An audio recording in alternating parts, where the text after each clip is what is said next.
Labdiena un esiet sveicināti visi sarunu festivālā Lampa. Lampa ir, protams, viens no demokrātijas festivāliem, kas notiek Cēsīs, un šodien mums ir Nāvis kafejnīca atkal aicinājusi jau uz pirms kāda laika, 2 gadiem, ja es nemaldos, mums jau bija šī diskusija stulbi nomirt. Jā, ir sanākuši ļoti labi zinoši speciālisti, nozares eksperti, kas pastāstīs iespējams par pieredzēm un diskutēsim par tēmām. Bet šodien mēs runāsim par tēmu ar tiešām ļoti provokatīvu nosaukumu stulbi nomirtu, bet es uzreiz gribu pateikt, šī saruna nav par stulbiem cilvēkiem. Šī ir saruna par stulbām situācijām, stulbām normām un stulbiem brīžiem, kuros lēmums, viens klusums vai arī nekas jau nebūs, vai ar mani tas jau nenotiksies, doma beigās var tomēr eskalējās ar tādu lietu kā nāvi. Mēs nozarē strādājošie diezgan nāvi uztveram kā ikdienišķu lietu. Tas ir, tāpēc nemēģiniet mums to pārmest, jo ja mēs tagad katru pacientu nāvu sāksim ļoti emocionāli pārdzīvot, tad nozarē, kam strādāt nebūs. Tā ir mūsu ikdienas dzīves sastāvdaļa, un tāpēc mēs varam diezgan brīvi un profesionāli par nāvi diskutēt. Man bija ļoti radoša oma, kas vienmēr teica, jo es viņai prasīju, kas ir nāve, kāpēc tas tā notikās. Jums arī kaut kur, jā, bērns teica promi. Mana oma vienmēr teica, ka cilvēks, kad piedzimst, viņš ir nolemts, viņam uzsākās process līdz viņa nomiršanai. Ja? Tātad tas ir normāls dzīves cikls, mēs piedzimstam, lai nomirtu, bet šodien mēs nerādīsim šokējošus video, neizgaršosim detaļas, mūs vairāk interesē nevis sensācija, bet jautājums, ko mēs varam izdarīt pirms tam, pirms iespējama lēciena, pirms bērns pazūd, pirms vardarbība kļūst par traģēdiju, pirms draugs sēžās pie stūres reibumā. Un, šodien mēs gribās, lai mēs aizietu ar vienu skaidru sajūtu. Dzīvība nav tikai mediķu, policijas vai glābēju atbildība, tas viss ir mūsu sabiedrības atbildība. Un noteikti šodienas diskusijā mēs runāsim par tādu jēdzienu kā novēršamās nāves. Un šeit es varbūt, ja var, tad nelielu tādu definīciju. Novēršamās nāves ir cilvēki, kuru, ja mēs būtu izpildījuši jebkādas prevencijas un darījuši iespējamās lietas, lai novērstu riskus, tad šī nāve nebūtu notikusies, un mēs runājam par šāda veida, pacientiem vai cilvēkiem līdz 75 gadu vecumam. Un tad ir šīs šīs nenovēršamās nāves, bet tad ir novēršamā, es saputrojos, novēršamās nāves līdz 75, un tad ir nenovēršamās, kur cilvēks, tiemžēl, noveco un, kā jau mana Ome teica, piedzimstu, lai nomirtu. Tām vairāk mēs nāves, protams, pieskatāmies pēc 75 gada vecuma. Un aicināšu šodien iepazīstināšu ar mūsu diskusijas runātājiem. Sandra Pūce, psihiatra, psihoterapeita, Nacionālās psihiskās veselības centra valdes priekšsēdētāja. Labdien! Imants Mitrošenko, Valsts policijas Vidzemes reģiona pārvaldes priekšnieks, pulkvedis. Inga Veinberga, Valsts ugunsdzēsības glābšanas dienesta vienotā kontaktu centra pārvaldes Vidzemes reģiona nodaļas priekšniece. Labdien! Ja jūs domājat, ka es tāds esmu radošs, tad es gribu varbūt ātri ar doktoru Pūci saskaņoju, kad es varu šo stāstu izstāstīt. Agrā jaunībā, kad es tikko sāku strādāt neatliekamā palīdzībā, tas bija 14 gadus atpakaļ, mēs vedām pacientus uz Rīgas psihiatrijas narkoloģijas centru tajā laikā, Tvaikielā atrodas, un tur bija tāds dubultas durvis no uzņemšanas nodaļā. Un tagad, kad pirmās durvis tu pats varēji atvērt, otrās bija ar to super Uber, to kruto atslēgu. Ja? Jūs zināt, tas rokturīts tāds īpašais. Ja tev uz tajā slimnīcā ir tas rokturs, tu esi pirmais cilvēks rajonā. Un vienmēr sakot, un tad bija Stokmanā, bija trakās dienas, un šajā Tvaika ielas kolēģi bija radoši, viņi bija, tā kā laikam kāds bijis uz to notikumu un bija izgriezuši no tā maisiņa to spociņu ar uzrakstu trakās dienas, un uz uzņemšanas durvīm bija uzlīmējuši. Un mēs naktī vedot pacients, mums tā kā, vismaz tā kā jautrība bija tā, ka, trakās dienas arī Tvaikielā. Bet tā noteikti mums nav šodienas tēma, bet mēs gribam tiešām, lai arī jūs aktīvi iesaistaties. Un mēs runāsim dažādos blokos, un pirmais bloks, par ko mēs runāsim, būs bīstamās izklaides un pieaugušo cilvēku atbildība. Un tāpēc mums arī ir auditorijā jautājums, lūdzu, video. Slide.com, QR kods, un jums būs jautājums. Un jautājums pirmais skanēs sekojoši. Kas jūsuprāt, kas visvairāk traucē cilvēkam iesaistīties, kad viņi redz bīstamu situāciju? Bailes kļūdīties, bailes no konflikta, tā nav mana darīšana, nezinu, kam zvanīt, domāju, kāds cits palīdzēs. Ja, droši skenējam un atbildam tās jautājumu, lai mums tur iet. Mēs pēc tam bloka noslēgumā skatīsimies. Un es uzreiz gribu pastāstīt par vienu arī, protams, mēdījos spilgti apskatītu notikumu. Traģisku, diemžēl. Brazīlijā 21 gadus veca sieviete jauna gāja bojā rope jumping aktivitātē. Kas ir redzējuši to aktivitāti? Zini, ja? Par ko? Nu, tā plus minus, ok. Mēdījos ziņots, ka viņa tika nomesta aptuveni 40 metrus augsta tilta, bet nebija pievienota drošības aprīkojuma. Lietā tika aizturēta un ar aktivitāti saistīti cilvēki. Šis gadījums ir šausminošs, bet tas uzdod ļoti nērtu jautājumu. Ja es pats izvēlos bīstamu izklaidi, cik daudz atbildības ir man, cik organizatoram un cik apkārtējiem, kuri filmē. Nu, un par filmētājiem mēs arī noteikti pievērsīsimies, bet tāpēc jautājums, Inga, jums uzreiz būs, jūs ikdienā redzat šīs situācijas, kur cilvēki nonāk nelaimē, jo pārvērtēs savas spējas vai uzticās, gan jau būs labi. Kādas ir tās sarkanās lampiņas, kas cilvēkam jāieraug pirms bīstamās izklaides? Ūdens, augstums, ātrums, tehnika un alkohols. Es gribētu teikt, ka alkohols un ūdens peldes noteikti ir nesavienojamas lietas. Liela sarkanā lampiņa, kas vēl, cilvēkiem pašiem noteikti arī būtu, teiksim, par tām pašām bīstamām atrakcijām, ko jūs pieminējāt. Mēs paļaujamies, ja es esmu atrakcijas apmeklētājs, noteikti paļautos uz to, ka organizators, atrakcijas vadītājs darīs visu, lai es būtu droši. Ja? Bet ar šādiem piemēriem neveiksmīgiem, kas dzīvē notiek, droši vien jāsaprot, ka mēs pašiem ir arī līdzi ļoti jāseko, lai sevi pasargātu. Ja? Tātad nevar tā vieglprātīgi nesekot līdzi, vai es esmu pieāķēts, vai pilnībā paļauties uz citiem nevaram. Ja iesaistamies tādās bīstamās atrakcijās, tad arī pašam līdz atbildīgam jābūt un jāseko tam visam līdz. Tāpat arī no citām tādām bīstamām atrakcijām ir arī kaut vai braukšana ar ūdens motocikliem bez drošības vestēm. Tā vēl kas... viss, kas saistās īstenībā ar ūdeni, ar visi šie, kaitošana, laikam pa ūdeni, brauc, izaicina sevi negaisa laikā bezmaz, un cilvēks jau pats uzņemās risku.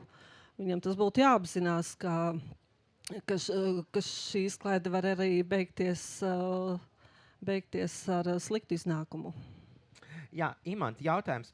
Šajos gadījumos, kur tas sākās tā juridiskā atbildība, ja pakalpojums sniedzējs it kā sola to drošību, bet it kā nav, arī pats, kā teikt, atrakcijas lietotājs nav pārliecinājies, kā policija, ko viņi vērtē tajos gadījumos, un viņi tā kā saka, kas būtu tas mazais tāds, ko jūs iedotu ceļazīmi, kad hei, varbūt tomēr nē. Jo, piemēram, kad atbrauc tās čehu atrakcijas, es viņas tā mīlu saukt, dažbrīd, ka viņi salikuši tās uz tiem 4 klucīšiem, tiem koka, kas, baigi safe neizskatās.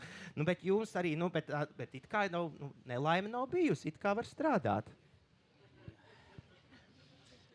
Ziniet, par Brazīliju es neko nevarēšu komentēt, ja tur varbūt ir citi likumi un juridiskais pamatojums, bet katrā gadījumā protams, kad ir komersanta atbildība ir pamatā tam, lai tas pakalpojums būtu drošs un lai cilvēks, kurš izvēlas šādi ķert adrenalīnu, lai viņš izlasot to, kas viņam jāparaksta, lai viņš būtu pārliecināts, ka viņa drošība tātad ir šo cilvēku rokās un šo lēmumu pieņem īstenībā abi kopā.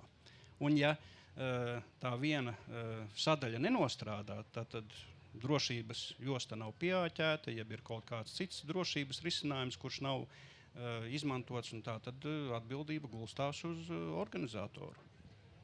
Jā, ja mēs runājam par šo te spilgto pie tādu Brazīlijas, jā, bet mēs arī varam, protams, ja mēs nedaudz paskatāmies Latvijā, mēs braucam pa Mērķeļa ielu, un mums arī bija tur komersants bija izveidojis šo te hostel tipa viesnīciņu, ugunsgrēks, un man liekas, ka vainīgais vai tad ir noķerts, vai viņš vēl turpat tās sēž tur tās siltās zemēs un liek tos savus postus. Nu, cik es zinu, tad postus viņš liek, vai viņš ir noķerts. Varbūt arī noķerts un likt postus, starp citu arī tā gadās. Ja? Ja, bet visam jau arī izsakot līdzi nav iespējams, jo tomēr, lai arī mēs esam maza valsts, paskatoties uz to, cik daudz cilvēku ir šeit, nu katram likumsargu klāt nepieliks. Un ja šis pseido komersants izvēlējās šādu te vislētāko biznesu, visienesīgāko un nerūpējās par drošību, tad iznākums, diemžēl, ir šāds. Un jāsaka tā, ka gan jau, kad noķersies. Ja nē, tad karma viņu noķers. Jā, karma tā ir tiešām laba lieta, un arī mēs vienmēr sakam, ka bumeranga princips, tu vari mest, bet viņš jau atlido, ja pareizi met.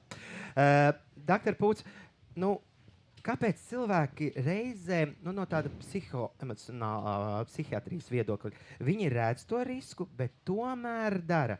Vai tas tomēr ir adrenalīns, bara efekts, kas varbūt vai vēlme neizskatīties pēc gļēvuļa, vai sociālo tīklu spiediens, forši reels, forši tiktoks, un es esmu populārs. Kas ir tas, tie vadošie motīvi viņiem?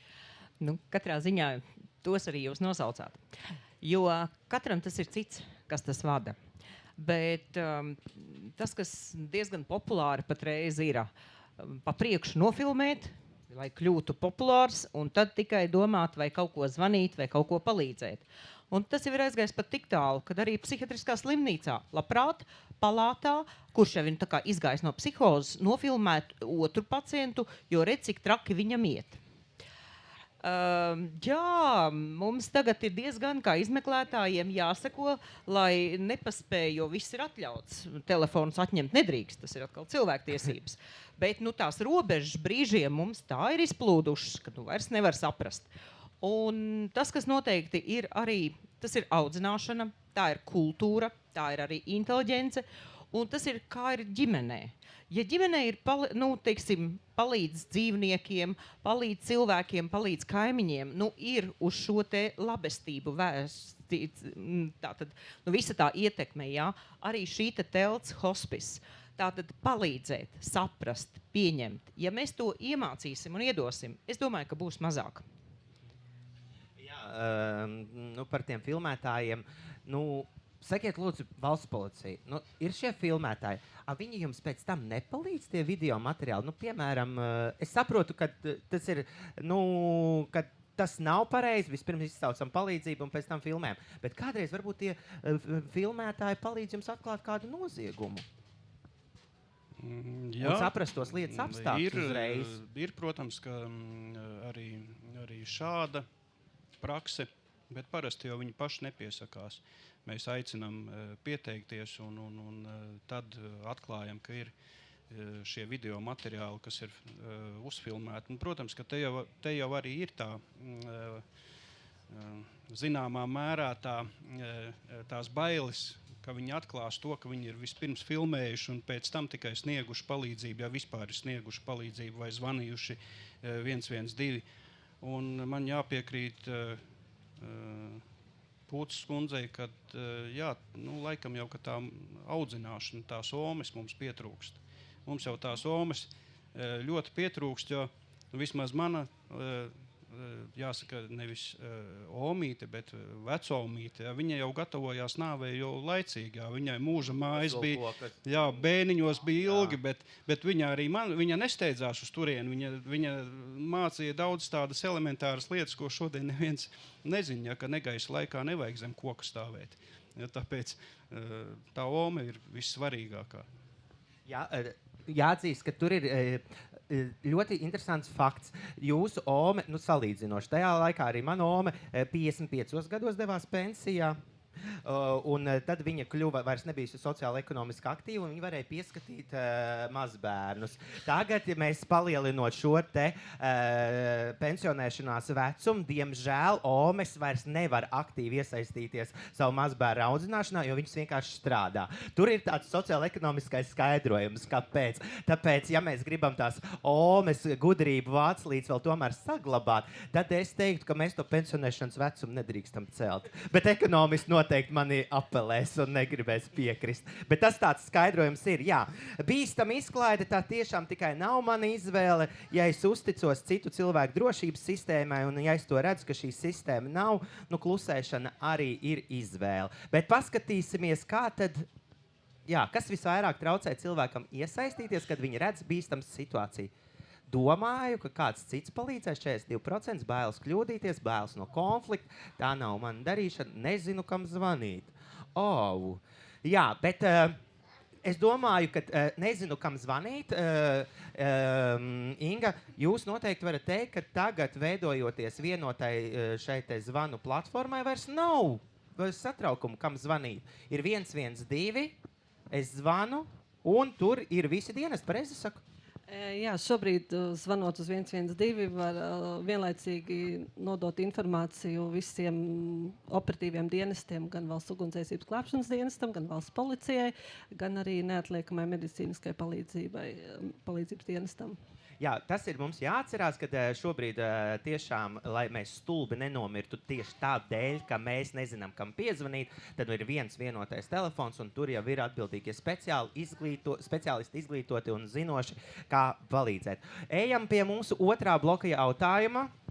Aiziet, un otrais jautājums ir, pēc bīstamo izklaižu, tātad, ja pieaugušais piedalās ekstrēmā izklaidē un notiek traģēdija, kur ir lielākā atbildība? Pašam cilvēkam, pakalpojumu sniedzējam organizatoram, valstī un regulējumam, draugiem, klātesošiem, un atbildība parasti ir dalīta. Kamēr jūs atbildēsiet, mēs parunāsim par ļoti tādu tiešām smagu tēmu, un nākamais ir vecākiem tiešām ļoti sāpīgs jautājums.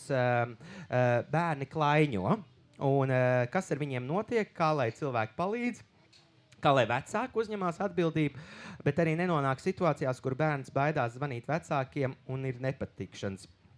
Un man liekas, te ir svarīgi pateikt, nepateikt tikai pieskatiet savus bērnus, jo īstā dzīve tiešām ir sarežģītāk. Mēs strādājot operatīvajos dienestos īstenībā redzam, un tā, kad es atnācu strādāt uz neatliekamo palīdzību, man likās dzīvoklis, smuki mirdz mājiņa dzīvoklis, bet kā es katra tā loga degošā dzīvoklī ir savas dzīves stāsts, savas dzīves traģēdijas, savu prieki, un tāpēc ir šīs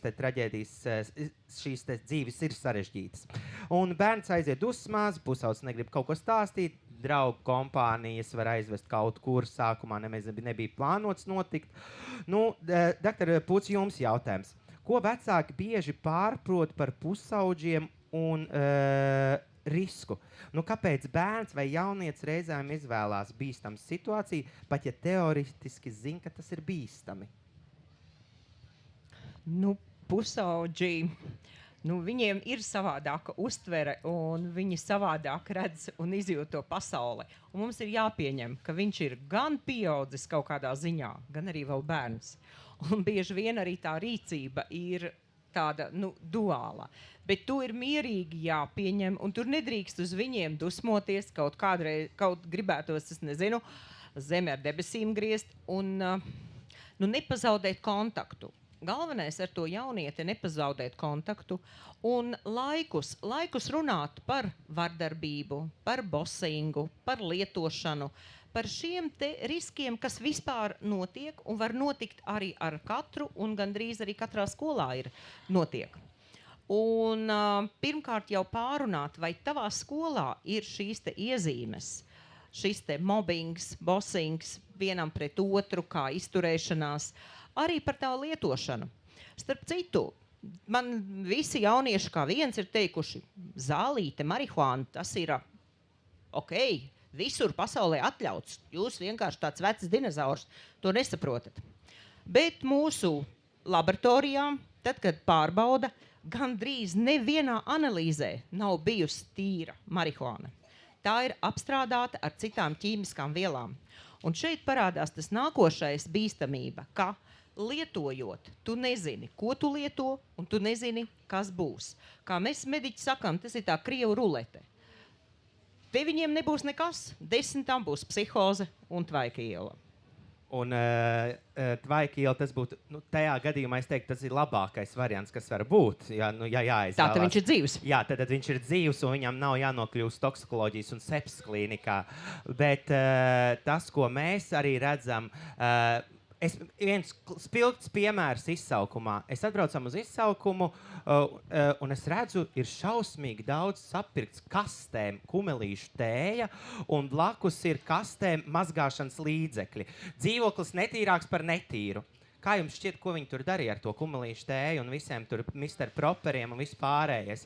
Tātad izklāja uz lielas pamatnes šo kumelīšu tēju, pārlēja viņu ar poperiem, visiem tam dosjām un arieliem, visu tādu žļurdziņu, un tad viņi viņu atkārtoti kaltē. Tas bija spaisa laiks, tā bija drausmīgi liela elle tajā periodā, un vienkārši pēc tam viņi lietoja pīpējot. Tāpēc šīs radošās pieejas, lūdzu, neatkārtojiet, tas nav normāli, ja? Bet tāda pieeja bija, un mēs ar tādiem gadījumiem tikām. Un ja viņam vienkārši pēc tam viņš tīri mentāli bija jānokļūst pie jums, doktor Pūs, tas tiešām bija tas labākais variants, jo pēc tam noteikti jūs tur sakārtojāt visu šīs nevienmēr. Jā, bet ja viņš tomēr nokļuva ar smagu veselības traucējumiem tieši toksikoloģijas sepsis klīnikā ar kādiem smagiem bojājumiem vai arī nieru bojājumiem, tad tas pavisam ir savādāk. Bet, atgriežamies par tiem vecākiem. Imant, jums ir jautājums. Bieži vien mēs redzam par tiem bērni, kas ir klaiņojošie, un tad ir izlikts posts visur sociālajos mēdījos, un tur ir rakstīts, pazudis tāds un tāds, īpašās pazīmes tāds. Un tad ir teikums, ir nosliece uz klaiņošanu. Un mani, piemēram, tas vienmēr mūsina. Ko tas man rītā atnāks mājās, vai tomēr man vajadzētu iet un mēģināt saprast pa ielām, vai tas ir tas krekls, vai ir tas izskats, vai nav. Jo mani, piemēram, samulsina. Kam vēl samulsina, paceļam rokas? Lai vienkārši pakustaties, ja? Labi, tagad viešat Imant mums skaidrību. Kāpēc ir tas teikums? Vispirms par to kumelīšu tēju un to Mr. Proper un dosja. Jūs man atvērāt acis. Es nevaru vairs nopirkt ne kumelīšu tēju, ne arī Mr. Proper nav, ne arī dosjas. Bet runājot par šo frāzi par tātad nosliec uz klaiņošanu, tas varbūt tāds mūsu profesionālais žargons. Un īstenībā tas nozīmē to, ka šis cilvēkbērns ne pirmo reizi ir nonācis policijas redzeslokā tieši dēļ tā, ka viņš ir vai pametis dzīves vietu, vai kādu sociālo nodibinājumu. Un, tā arī vecāki, vai audžu vecāki, vai aizbildņi, viņiem ir pienākums ziņot par šo. Lielākā daļa atgriežas. Protams, ka viņi atgriežas, jo viņiem arī gribās gan ēst, gan arī normāli izgulēties. Es gribētu nomierināt, pasakot to, ka nav tik traki, neiet viņi bojā, bet viņi katrā gadījumā šie cilvēki ir ļoti augsta riska zona. Tas nozīmē to, ka viņi ir pakļauti daudziem riskiem, ne tikai tam, ko viņi lieto vai kā viņi uzvedās, bet arī, protams, ir arī citi cilvēki, kuriem ir nosliecis uz noziegumu izdarīšanu, uz dažādām tieksmēm. Un, attiecīgi, šie klaiņojošie bērni viņi ir pakļauti šim riskam. Tādēļ mēs aicinām sabiedrību iesaistīties, lai varētu veiksmīgāk viņus atgriezt atpakaļ. Bet tas nenozīmē, ka viņš neies vēlreiz. Tur ir tā, it sevišķi vasaras periodā, tas ir ļoti, ļoti akūti un aktuāli, jo cilvēki pakļaujās šim brīnišķīgam gadalaikam. Jā, doktor? Es gribēju piebilst. Tātad šie jaunieši, viņi kaut kādā brīdī jūtās vientuļi, nesaprasti. Un tas viņiem ir protests. Ja jau es nevienam neesmu vajadzīgs, ja jau man te tikai tur kliedz vai vēl kaut ko, tad es parādīšu, es pats dzīvošu. Ko mēs varam darīt? Mums vienkārši vajadzētu vairāk atrast viņiem vidi, nevis to ielas kompāniju, bet tas būtu sporta nodarbības, tas varētu būt kādas, es nezinu, šis te, zemesardze, bet kas ir tiem, teiksim, jaunsargi. Katrā ziņā tās ir tādas, kāda tā kompānija, tā kustība, tas pulciņš, tā sabiedrība, kur viņš var sev līdzīgu redzēt un kur viņš var izteikties. Jo nebūs tā, ka vienmēr tā ģimene būs tā ideālā. Bieži vien arī ģimenei vienkārši nav laika un ģimene nav nemaz slikta, bet ir jāatrod, ka viņš kādam pieder, ka viņš ir vajadzīgs un lai viņš to sajūt. Jā, Inga, no glābējas skatu punkta. Kur ir tās tipiskās vietas, kur šie jaunieši klaiņo, kur arī ziņo cilvēki, kur zvana uz 112, saka, tur jaunieši kā tusē. Jo es zinu vienu vietu, ticiet man, Origo tur viņi ir daudz. Origo bērni, un tas man liekas ir diezgan traki, ka mēs jau pilnīgi kultūrā esam definējuši noteiktus sabiedrības jauniešu grupu, un tas ir traki. Bet tiešām, varbūt ir kaut kur citur, ne tikai Origo, kur viņi tur tusējās. Baidos, ka tādas konkrētas vietas jums šodien nevarēšu nosaukt un neminēšu, ka tā ziņā zvani uz 112 ir diezgan daudz par to, ka, kā jau kolēģis no policijas minēja, par to, ka viņi ir atstājuši tās mājas, kurās viņi ir, kas nevienmēr ir ģimenes, bet tās sociālās iestādes mājas, jā, tās pjaudžu ģimenēm un sosmājās, no turienes bieži šie viņa audzinātāji ziņo, ka bērni ir aizklīduši un nav atgriezušies saulaicīgi, bet par tādām viņu tusiņu vietām, kur viņi biežāk varbūt tieši policijas kolēģis var pakomentēt vairāk. Protams, ka katrā pilsētā ir tādas vietas, un lielākā daļa jau tās vietas arī zina, gan policisti, gan iedzīvotāji. Bet es vairāk gribētu uzsvērt, ka šiem bērniem, acīm redzot, visvairāk trūkst šīs te mājas sajūtas. Mājas sajūtas, vienalga, kur viņi mitinātos, vai tā ir audžu ģimene, vai tā ir kaut kāda sociālā iestāde, vai īsta ģimene, un tas, ka mums tā laika nav, tā ir tā nelaime, ka mums nav laika priekš viņiem. Tas, ka mums ir jāpelna kaut kam nauda, bet tā nauda jau neatsvērs to zaudējumu, ja viņš gadījumā būs. Jā, kāpēc šis jautājums bija arī mēdījos un plaši izskatīts Jūrmalā, traģiskais notikums, kur tieši institūciju bērni nodūra 13-gadīgais puika, nodūra savu vienaudzi, nāvējoši, tur devās arī mani kolēģi, un, protams, tas bija milzīgs arī šoks, ka tiešām tik tālu jaunieši var aiziet. Un par to mums ir jārunā, un tā ir tiešām novēršamā nāve, par kuriem mēs gribam arī teikt, un atceramies noteikti nav to svešo bērnu, un tas ir ļoti skaidri jāpasaka sabiedrībai. Mēs tikai vienmēr ieliekam, ļoti daudz ir posti par to, kad reku iet tāds mājas kaķis pa ielu, netipisks priekš ielas, ja? Bet nereti mēs paejam tiešām jaunietim garām, kur it kā liekas, hei, es varu paprasīt, viss tev ir kārtībā, nevajag tev atbalstīt, tev viss ir labi, ja? Tur kaķim mēs nepaejam garām, bet it kā cilvēku bērnam mēs varam paiet galām. Kas īsti nebūtu tas labākais variants. Bet paskatīsimies, ko tad saka mūsu auditorija. Ja pieaugušais piedalās ekstrēmā un notiek traģēdija, kur ir lielākā atbildība? Atbildība parasti ir dalīta. Pakalpojums pašam cilvēkam, draugam, valstī un regulāri. Brīnums, mums taču parasti valsts visur ir sliktais, nav nodrošinājis, nav. Vai, paskatieties, šitas ir labs, vēlēšana tuvu un nejūt vispār.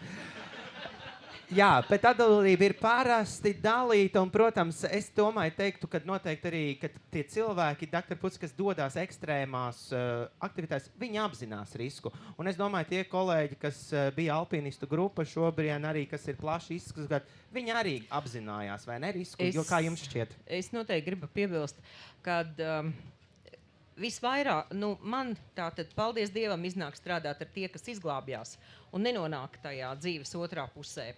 Bet tie, ja gadījumā kāds ir aizgājis bojā, tad tie, kas ir bijuši tās situācijas dalībnieki, tā ģimene, draugi, daudziem ir liela šoks. Tas ir tiešām ļoti liels stress, un ir daudziem, kuriem ir jāsniedz palīdzība, sapratne, izpratne, un tikai tad, kad kaut kas tāds notiek, tad ļoti pārdomā par to, kāpēc un kur es biju, un vai es izdarīju visu, ko es varēju izdarīt. Bet tāpēc es nenovēlu nevienam, un vienmēr domājam arī gan par sevi, gan par draugu. 4 acu princips vienmēr ir labāks. Jā. Šis jautājums īstenībā pie pirmā bloka, es nezinu, kāpēc mums bija 2 jautājumi, tāpēc ejam uz priekšu un ātri atbildēsim uz šo, arī uz jautājumu, jo mēs tikko, lai mēs varam superīgi skaisti noslēgt bloku par bērniem, mēs tā bišķiņi pārskrienam, bet tas nekas. Jā, kas bērnu visvairāk attur no zvanīšanas vecākiem, kad viņš ir nepatikšanās?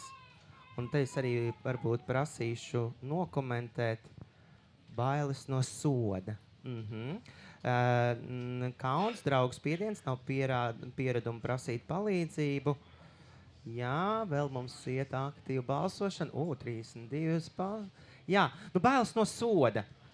Jūs esat baigie sodītāji. Tas ir vecāks sods vai jūs, prāt, tas ir jūsu policistu sods? Kā jūs komentējat policiju? Jo jūs jau esat tā sodošā institūcija. Ziniet, man arī dažreiz ir bail no policistiem, kaut arī es esmu pats policists. Bet tas, laikam, ir jau tā zemapziņā ir iemitinājies, ka grūti no tā ir tikt vaļā. Manuprāt, ka tās ir bailes vairāk no vecāku reakcijas. Ja vecāki tam bērnam nav iemācījuši to, kad tātad teikt patiesību, tas ir labi un par to nebūs nekāds sots, ne fizisks, ne emocionāls, kas ir arī sodām darbības, starp citu. Tad arī tas bērns droši vien, ka nebaidīsies zvanīt un teikt par to, ka viņš ir nokļuvis kādās nepatikšanās. Bet te jau arī jāsaprot, ka tas ar kaķi, starp citu, ir vienkāršāk. Gan ar mājas kaķi, gan ar ielas kaķi. To var kaut kādā veidā pieredināt. Bet ielas bērnus ļoti grūti ir atgriezt sabiedrībā, un ja pieņemsim tāds salīdzinoši no normālas ģimenes nācis bērns nokļūst ielas bērnu kompānijā, tad viņš ļoti ietekmējās no šiem. Un respektīvi, tie ir tie augstie riski, un ja tie viņa jaunie draugi viņam pasaka, ja tu nedod Dievs kādam kaut ko bildīs, tad nevis no vecākiem viņam ir bail, bet no tā jaunā drauga visticamāk, ka tā. Jā, ja mēs runājam tiešām par to mūsdienīgo un ļoti neārto tēmu, par ko mēs jau iepriekš nedaudz pieskārāmies, tie sociālie tīkli, es domāju to, ka mums noteikti nerunāsim par instrukcijās un nenosauksim detaļas, jo tās nav jāvairo, bet, piemēram, tie zināmie izaicinājumi, piemēram, tā dzeršanas izaicinājumu, cik šotus tu izdzersi, vai tur veļas kapsulēšana. Arī bija ļoti populāri savu laiku šie te toalets atsvaidzinātāji elpošana. Ja? Kā lai pateikt, ka tie nav tikai tādi muļķīgi joki, bet daļa šo izaicinājumu reāli dzīvībai bīstami, ja īpaši jaunieši nezin to robežu. Un tas darbojās, tas baras spiediens. Un, vai arī grib pierādīt savā veidā savu drosmi kameras priekšā. Dr. Puts, kā labāk to skaidrot? Un kāpēc jaunietim var šķist tas pievilcīgi, tas, ko viņš dara? Nē, te instrukcijas nebūs gatavas. Bet... tas nozīmē, ka jo trakāk, jo labāk neaizdomāties, nepārunāt. Un arī te jautājums ir, kas daudz ko sakam par kritisko domāšanu. ka mums jau skolā tomēr vajadzētu iemācīt šo te kritisko domāšanu, kas ir kas, jo it kā mēs visi mācam tur teiksim, bioloģiju un vēl daudz ko, bet kaut kā mēs nesaprotam, neredzam, neparādam. Man bieži vien gribējies teikt, kāpēc nodarbības stāsta teorētiski klasē, kāpēc neaizved uz anatomiku muzeju, uz medicīnas vēstures muzeju.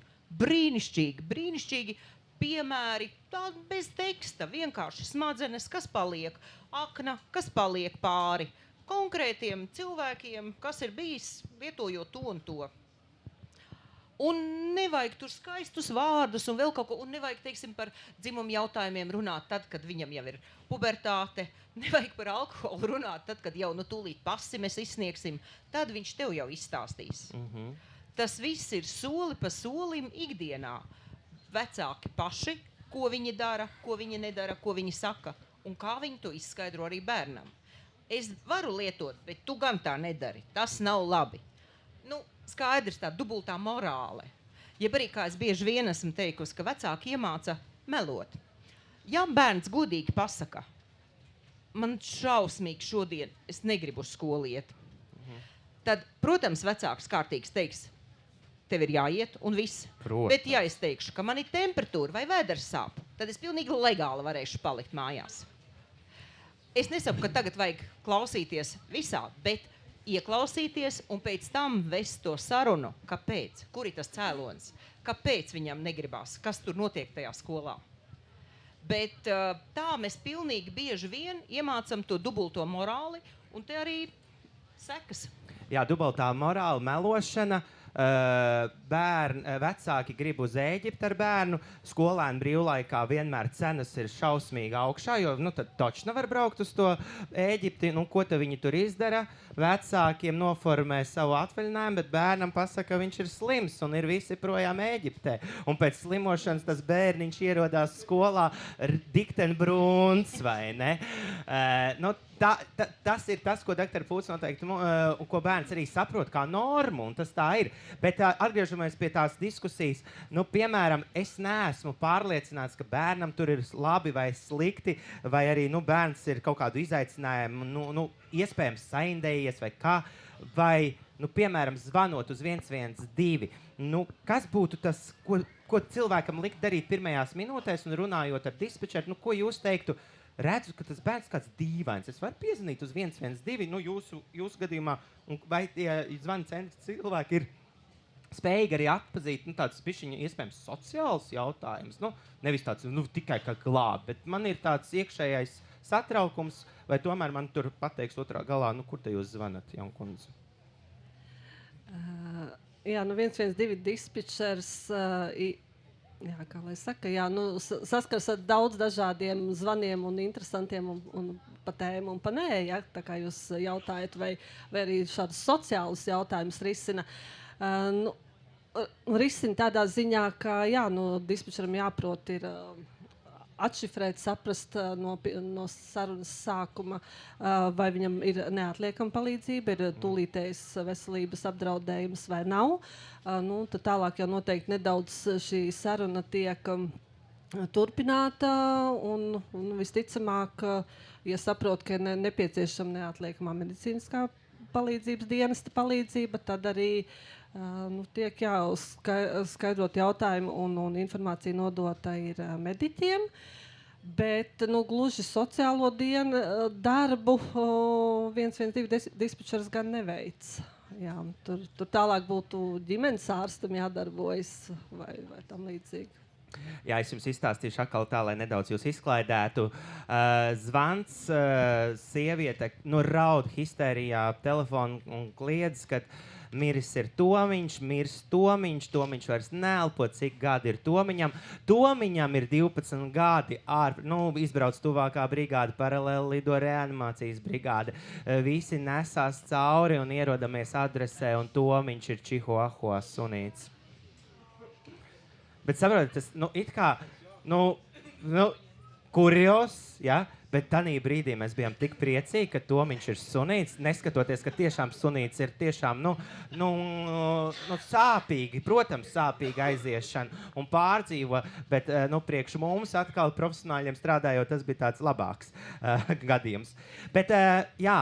Un tagad mēs runāsim par vardarbību ģimenē, bērni garām gājēju atbildība. Un tas arī nav tāds vienkārši izdomāts piemērs par to, tāpēc, ka tas ir Liepājas gadījums, kurā mēs ilgstoši bērns cieta vardarbību, apkārtējie kaimiņi pat atzina, viņš tur diezgan bieži raud un kliedz.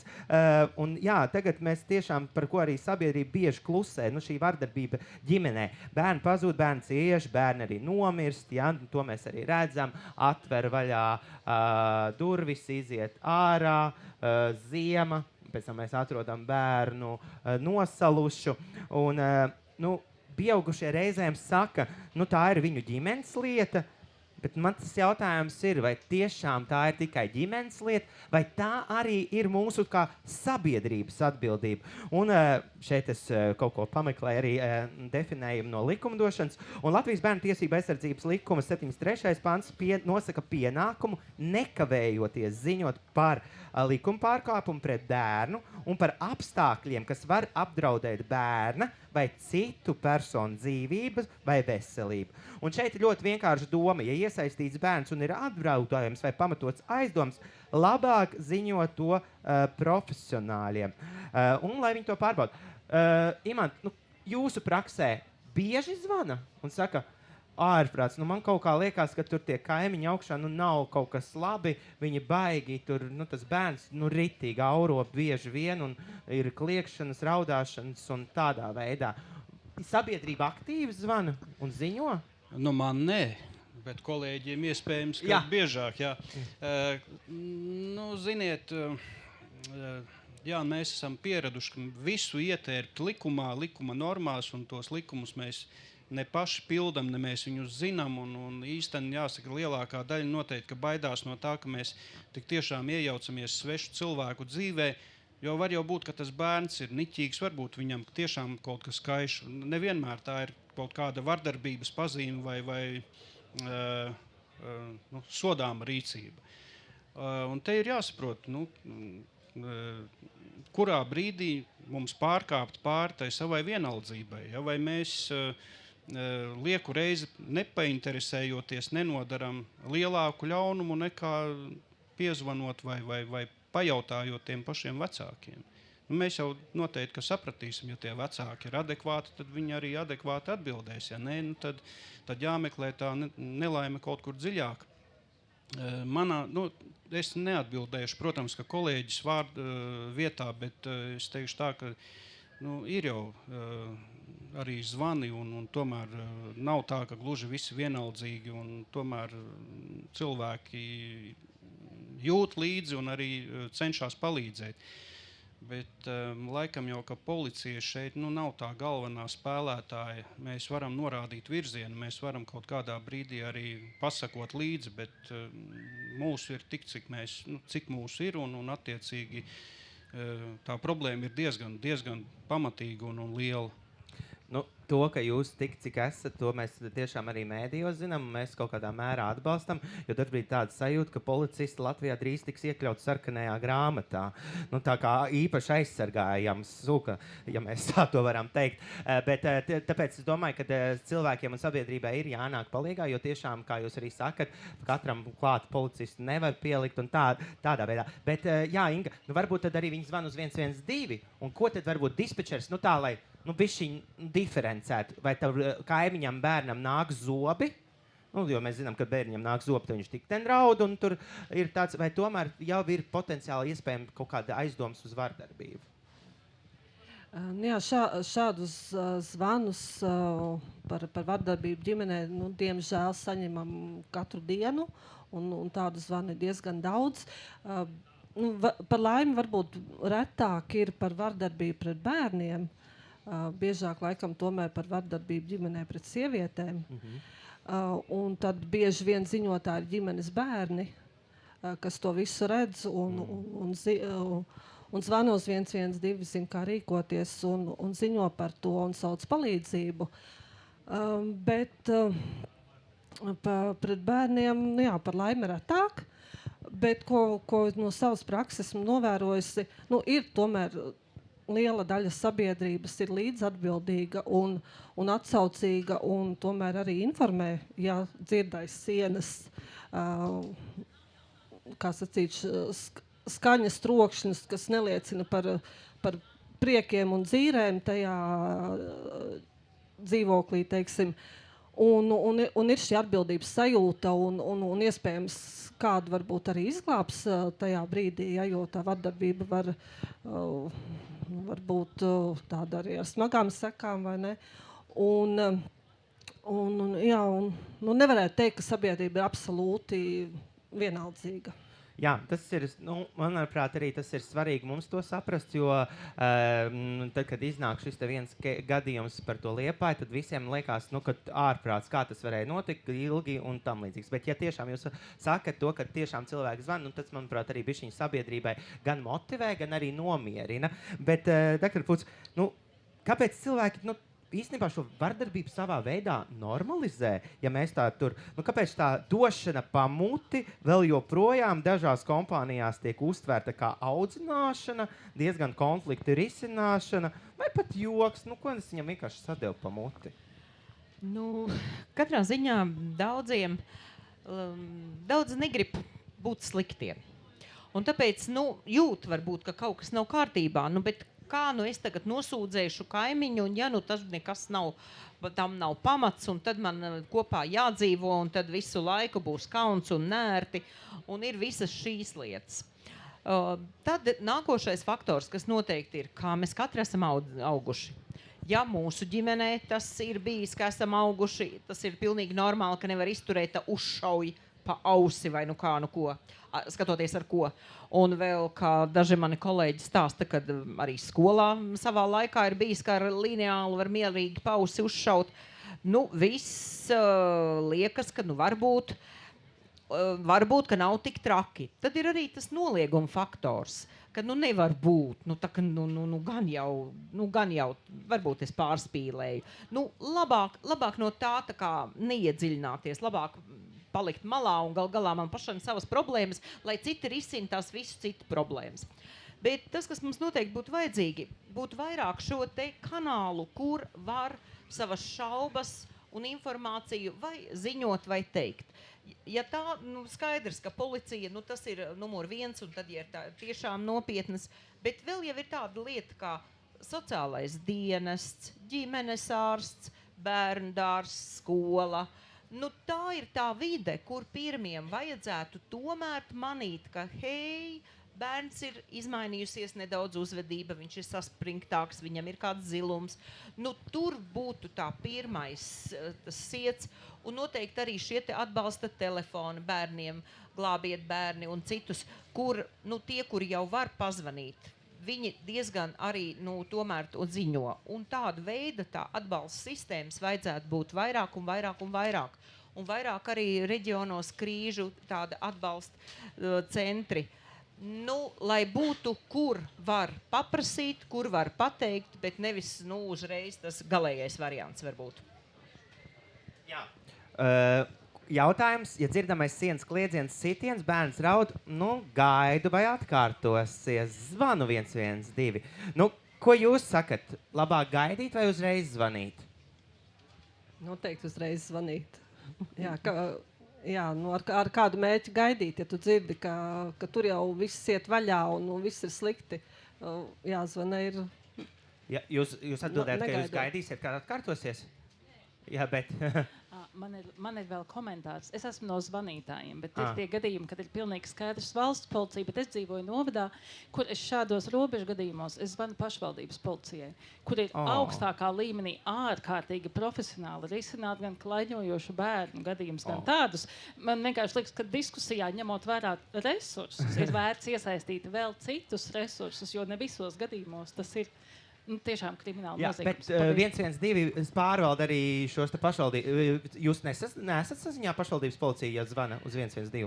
Ja gadījums attiec uz policijas kompetenci, Jā. ziņojumi visi tiek nodoti valsts policijai, un attiecīgi tur resursu vadītāji jau izvērtē, vai pašas valsts policijas izbrauc vai nodot pašvaldības policijai. Katrā ziņā es gribēju vēl ieteikt, ka noteikti nebaidīties arī aiziet pašam paskatīties.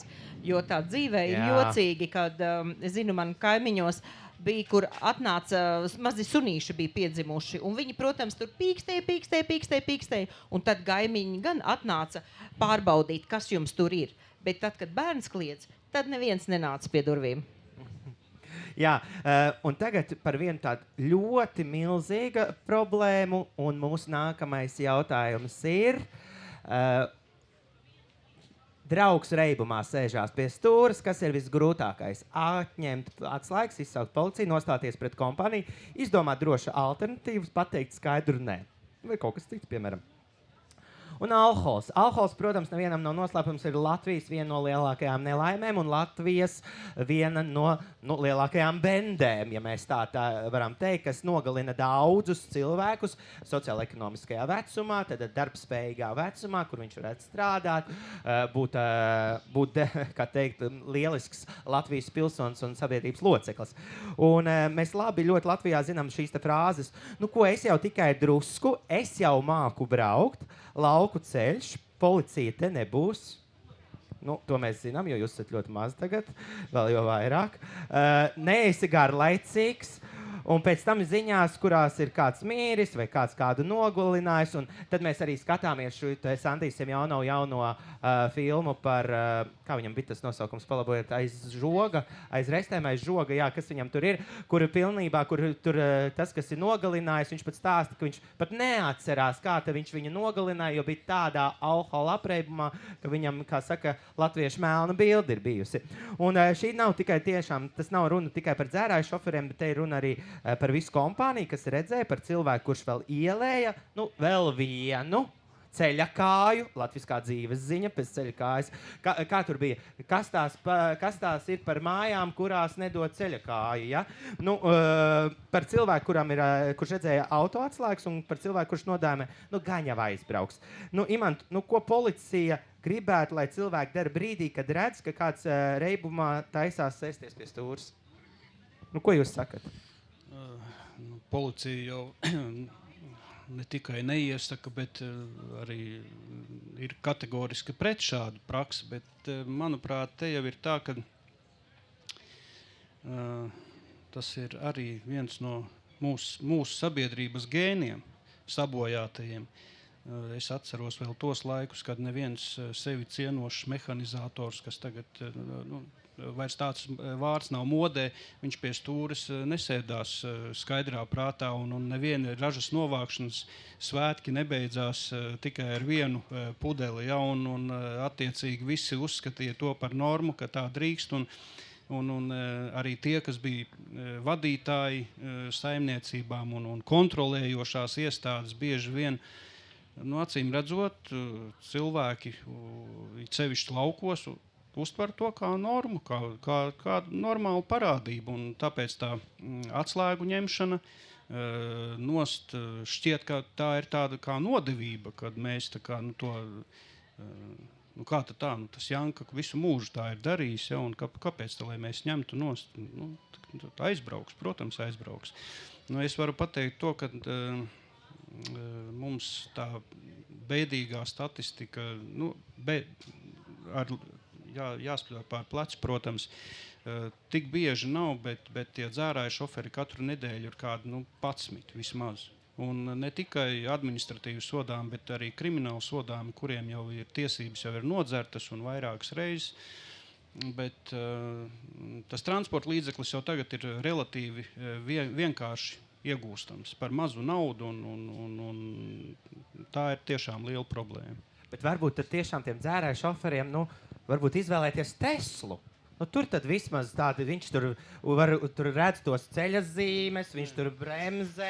Teslu viņš nevar atļauties. Nu, tā tiešām ir.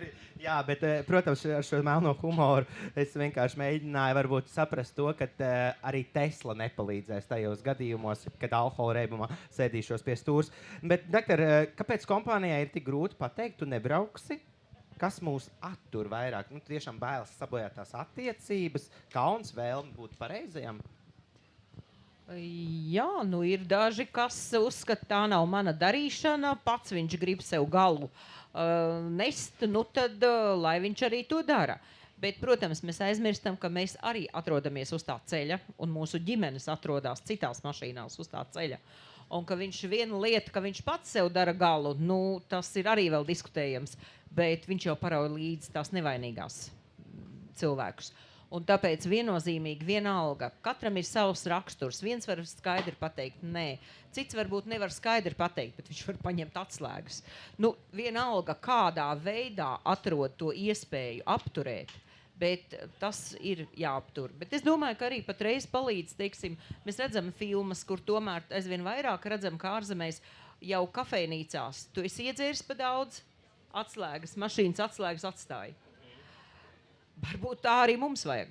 Bet, nu, būsim atklāti. Nu, sabiedrība arī tolerē ļoti šo te. Un mēs arī to nesenā sociālos mēdījos varēja redzēt, kur viens zināms cilvēks bija totālā rutulī, ja, un viņš brauc, un tur pilnīgs daļa sabiedrības viņu pilnīgi aizstāvēja.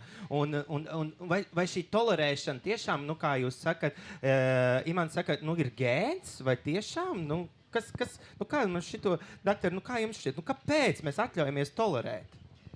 Vēl viņu ģimenē nav notikusi traģēdija. Jā, un es šeit gribu arī spilgtu piemēru izstāstīt.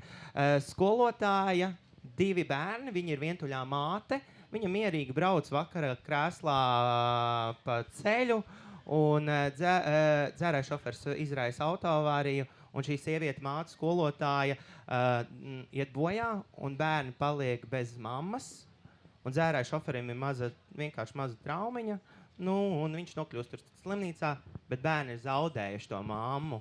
Un, tā bija milzīga traģēdija, un es biju tikko jauns speciālists, un es vispār sāku domāt, pārdomāt to situāciju, nu, kur tad ir tās dieva esamības, bet, nu, man liekas, tad mēs taisīsim citu diskusiju, pieaicinot citus eksperts, bet mums nav jātolerē, mums ir jābūt kategoriskiem pret šo, un mums ir jābūt nosodošiem, un varbūt daži bija pat agresīvāki, lai tas dzērāja šofers, nu, bišķiņi arī sabīstās, jo, nu, tiešām tā tolerēšana, un šie spilgtie piemēri tomēr parāda, nu, ka labs cilvēks jau viņš ir, ja?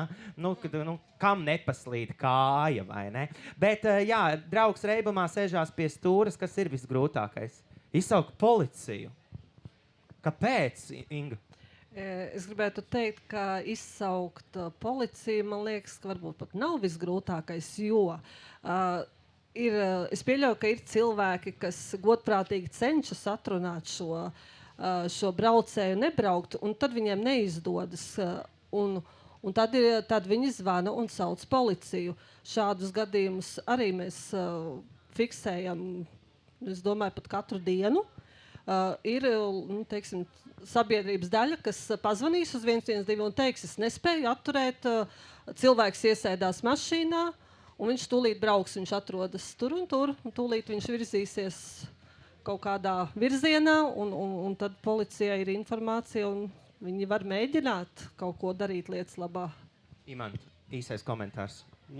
Jā, tā ir tiesa. Mēs bieži esam pēc šādiem zvaniem reaģējot arī notvēruši. Protams, ka nevienmēr kādam palaimējis, pēdiņās palaimējis, ja, bet ir bijuši diezgan bieži gadījumi, kad mēs notveram. Un, jā, viņš, protams, kad viņš saņem pelnīto sodu. Jā, tāpēc, piemēram, nu, būsim atklāti. Vēl visiem labai zināms Bolt Drives, ja, no 23.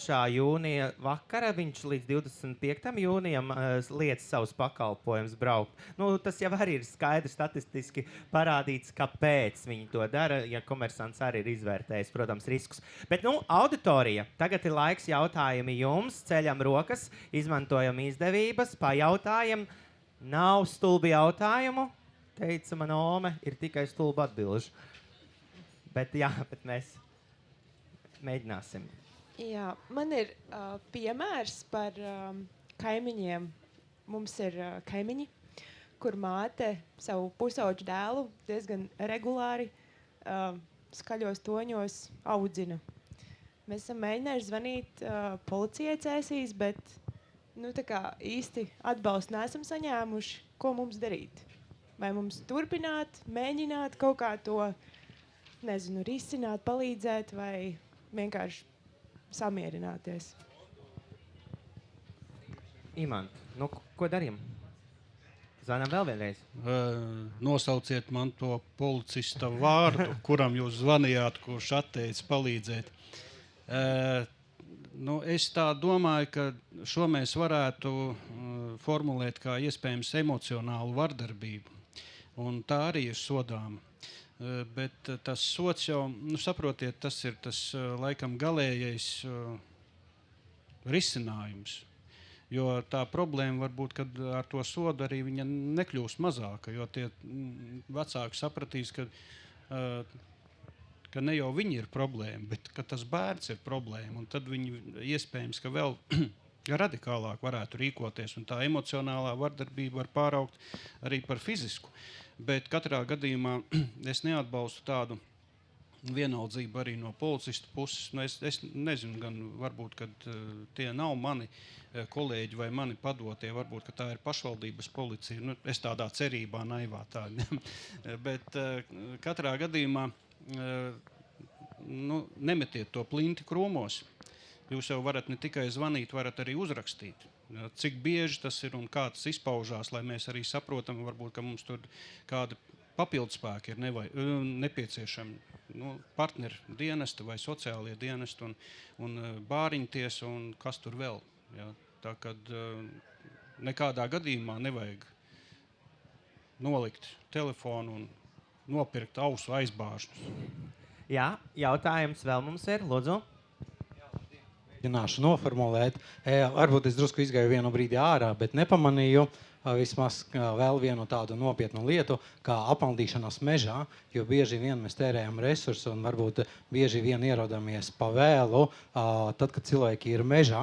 Un tas jautājums sastāvēs no 2 daļām. Es zinu, 112 aplikācija, brīnišķīgs laiks tagad atgādināt par to un noreklamēt, bet varbūt, lai neterētu daudz valsts resursu, ir iespēja tomēr papopularizēt, jo tagad ir jaunlaikmetīgs laikmets, kad arī radinieki var iesaistīties meklēšanā un tam cilvēkam, kas ir tā kā vecākā gājumā, uzdavināt pulksteni, gredzenu, airtagu vai kādu trekerīti, lai tad, kad viņš dodas ogot cēņot, seko viņam līdzi, lai pēc iespējas ātrāk paši varētu atrast, un, protams, arī dienestiem tad būs vieglāk, jo nevienmēr jau tas cilvēks pazvana uz 112, lai redzētu viņa atrašanās vietu. Paldies! Jā, Inga? Jā, jums ļoti labs ieteikums priekš auditorijas, kam arī ir vecāka gada gājumā radinieki, ko patiešām ieviest savā dzīvē. Jā, jo apmaldīšanās mežā, kā sacīt, tagad sezona tikai sākas, tur viss vēl priekšā, ir jau vesti no mežā ārā un būs vēl.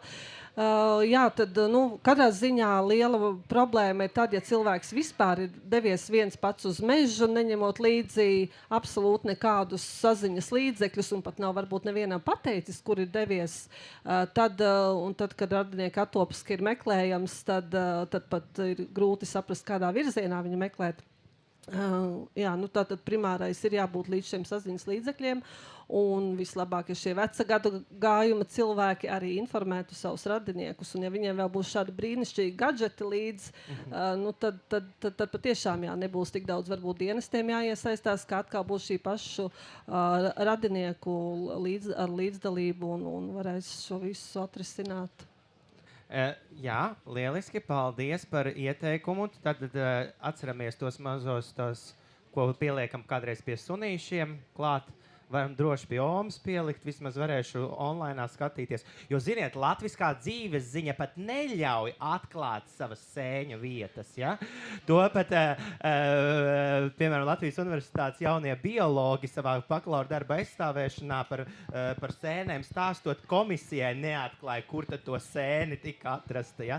Tā kā tas ir tiešām tāds, tā mūsu slepenība, ja var teikt. Jā, vēl kāds jautājums noslēdzošais. Lūdzu, tur pacel pirmais rociņu. Jā, labdien, paldies liels par diskusiju. Es te jau esmu, man liekas, 2. gadu un jā, ļoti noderīgi. Es jo vairāk šeit apgrozos pa lampu, jo vairāk saprotu, ka mēs katrs dzīvojam kaut kādā tomēr savā burbulī. Un tas, ko man likās tā, pieminēt būtu varbūt vērtīgi, ir tas, ka bieži vien sabiedrībā šķiet, ka tie gadījumi, tie origo bērni, ka tas jau ir, tas nav tas dzīves līmenis, tad jau ir tie, no tām ģimenēm, ja? Bet man liekas, mēs ļoti bieži nepiezvanām dienestiem vai, izvēlamies nepamanīt, ja tās ir labas ģimenes, nosacīt mūsu tās izglītotās, intelektuālās un tad liekas, viņi tur, piemēram, ārstu ģimene, kā es tur zvanīšu, vai, man liekas, ka mums vēl joprojām šķiet, ka tajās ģimenēs viss ir ok, un jā, atgādināt, ka tas ir daudzās, jebkurā ģimenē var notikt. Tā ir nelaime. Tā noteikti, doktori, arī piekritīs, tā ir nelaime, kas skar jebkurus, tā teikt, sociālo slāni, jebkuru gan sociāli maznodrošināts cilvēks, gan sociāli pārticīgus cilvēks, ja mēs to varam, tad tā ir izteikta nelaime, kur nav nekāds tiešām sakara ar sociālo slāni. Tas ir taisnība. Es esmu piedzīvojusi, kad bagāti vecāki algo apsardzi psihiatrijas nodaļā, kura bērnu pusauģi, kur viņš ar narkoloģiju ārstējās, lai viņš pa nakti neaizmuktu. Jo slimnīca arī nav tāda tik slēgta, kaut durvis ir ciet, bet tā beigšana ir tik reāla. Un vai tas palīdzēja? Nē, tajā brīdī tas nepalīdzēja. Bet tas, ka mums, protams, ir nedrīkstam to paslaucīt zem tepiķa, bet ka mums jārunā, kā kompleksi, kā veidot, kā dažādot arī šīs te palīdzības vietas, centrus, veidus. Tas ir atsevišķa saruna, un katrā ziņā tā ir nopietnāka, un to nevar tikai kā patreizi drusciņi politizējam, tad atkal paklusējam, tad atkal skaidrs, tas ir vajadzīgi līdzekļi, bet bez līdzekļiem galvenais ir jābūt gribai.